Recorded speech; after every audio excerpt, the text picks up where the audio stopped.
उत्तर प्रदेश की राजधानी लखनऊ में कोचिंग सेंटर में आग लग गई और 1 दर्जन से ज्यादा बच्चे जल के मर गए। इसके पहले भारत की राजधानी दिल्ली में भी कोचिंग में पानी भर गया था, वहां पे भी बच्चे डूब के मर गए थे। कोचिंग सिटी कोटा, जहां पूरे देश से बच्चे कोचिंग करने आते हैं, वहां आए दिन बच्चे आत्महत्या करते रहते हैं। अब फिर से वही हो रहा है, तू मैं आरोप प्रत्यारोप, नूरा कुश्ती बतौलेबाजी। किसकी कोचिंग है, कब कोचिंग खुली, फायर का एनओसी लिया कि नहीं लिया, एग्जिट था कि नहीं था, ये सारी बातें होंगी, लेकिन इस बात पे चर्चा नहीं होगी कि कोचिंग की जरूरत क्या है। जो स्कूल में पढ़ाया जा रहा है वो एंट्रेंस एग्जाम में क्यों नहीं पूछा जा रहा। आखिर कोचिंग इसलिए चाहिए ना क्योंकि जो पढ़ाया जा रहा है वो पूछा नहीं जा रहा है एंट्रेंस एग्जाम में, और जो इंजीनियरिंग में, मेडिकल में, क्लैट में, एनडीए में पूछा जा रहा है वो 10वीं 12वीं में पढ़ाया नहीं जा रहा है। इसलिए कोचिंग की जरूरत है। 1990 तक तो भारत में कोचिंग की जरूरत पड़ती नहीं थी।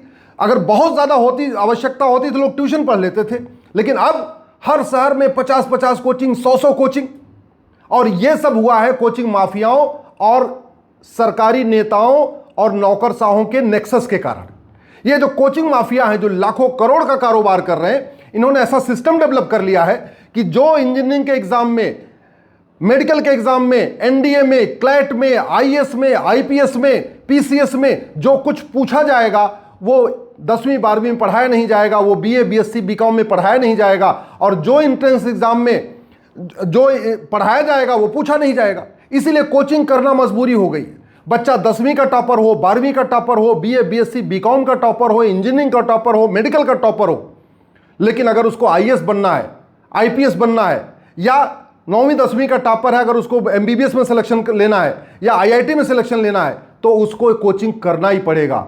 मैं फिर से कह रहा हूं, अगर चीन हमसे 3 गुना बड़ा है, वहां अगर 1 नेशन 1 एजुकेशन बोर्ड हो सकता है, वहां बिना कोचिंग के लोग इंजीनियर, डॉक्टर बन सकते हैं, तो भारत में यह कोचिंग का काला कारोबार क्यों चल रहा है? अगर छोटे से छोटे देश फिनलैंड में भी बिना कोचिंग के काम हो सकता है, तो फिर भारत में कोचिंग का कारोबार क्यों चल रहा है? पूरी दुनिया में इंजीनियर बनते हैं, डॉक्टर बनते हैं, सेना में जाते हैं, कलेक्टर कप्तान बनते हैं, वहां इतना कोचिंग का कारोबार तो नहीं चल रहा। फिर भारत में क्यों चल रहा है? क्यों हम इस राइट टू एजुकेशन को राइट टू इक्वल एजुकेशन क्यों नहीं बना दे रहे? अगर एक रेलवे बोर्ड से पूरे देश में ट्रेन चल सकती है, तो एक एजुकेशन बोर्ड से पूरे देश में स्कूल क्यों नहीं चल सकते? अगर 1 नेशन 1 टैक्स हो सकता है कि इस सामान पे 5% टैक्स लगेगा, इस पे 8% लगेगा, इस पे 12% टैक्स लगेगा, तो वैसे ही हम सारे विषयों का सिलेबस स्टैंडर्ड क्यों नहीं कर सकते? मैथ का सिलेबस पूरे देश का एक हो सकता है, केमिस्ट्री का एक हो सकता है, जूलॉजी का एक हो सकता है, बॉटनी का एक हो सकता है, हिस्ट्री का एक हो सकता है, सिविक्स का एक हो सकता है, इंग्लिश का एक हो सकता है, हिंदी का एक हो सकता है। केंद्रीय विद्यालय का सिलेबस पूरे देश का एक है, नवोदय स्कूल का सिलेबस पूरे देश का एक है। तो फिर हम ये सीबीएसई बोर्ड का अलग, आईसीएसई बोर्ड का अलग, आईबी बोर्ड का अलग, यूपी बोर्ड अलग, बिहार बोर्ड अलग, ये इतना हम लूट क्यों रहे? पूरे देश में हम एनसीईआरटी किताब क्यों नहीं लागू कर रहे? वो 50-100 रुपए की मिलती है। क्यों हमने किताब माफियाओं को पूरा सिस्टम दे दिया है कि हाँ वो 1000-1000 की किताब बेचे, 1500 की बेचे?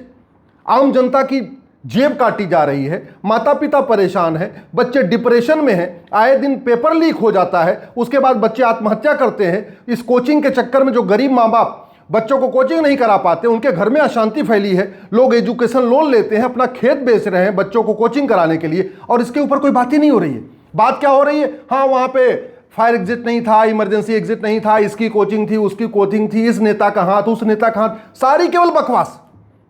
जब बच्चे आत्महत्या करते हैं, जब बच्चे कोचिंग में डूब के मरते हैं, जब बच्चे कोचिंग में जल के मरते हैं, तो केवल और केवल तू मैं आरोप प्रत्यारोप, नूरा कुश्ती बतौलेबाजी होती है। लेकिन यूनिफॉर्म एजुकेशन की बात नहीं होती, यूनिफॉर्म सिलेबस की बात नहीं होती, यूनिफॉर्म करिकुलम की बात नहीं होती। अगर चीन हमसे बड़ा है, 3 गुना बड़ा है, जनसंख्या में हमारे बराबर है, अगर वहां 1 नेशन 1 एजुकेशन बोर्ड हो सकता है, 1 नेशन 1 सिलेबस हो सकता है, 1 नेशन 1 करिकुलम हो सकता है, वहां पे मुफ्त में शिक्षा दी जा सकती है, तो भारत में क्यों नहीं?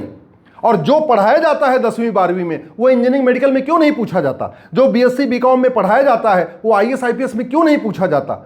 क्यों? क्योंकि कोचिंग कारोबारियों ने शिक्षा विभाग के साथ बहुत अच्छा नेक्सस बना दिया है। जो 4-10 हज़ार रुपए साल में नेताओं नौकरशाहों को बांट देते हैं और पूरे सिस्टम को हाईजैक कर रखे हैं, और ऐसे ही कभी यहां बच्चे जल के मर रहे हैं, कभी वहां बच्चे आत्महत्या कर रहे हैं, कभी वहां डिप्रेशन में हो रहे हैं, कभी कुछ हो रहा है, कभी पेपर लीक हो रहा है, सब कुछ हो रहा है, लेकिन एजुकेशन रिफॉर्म की बात नहीं हो रही है।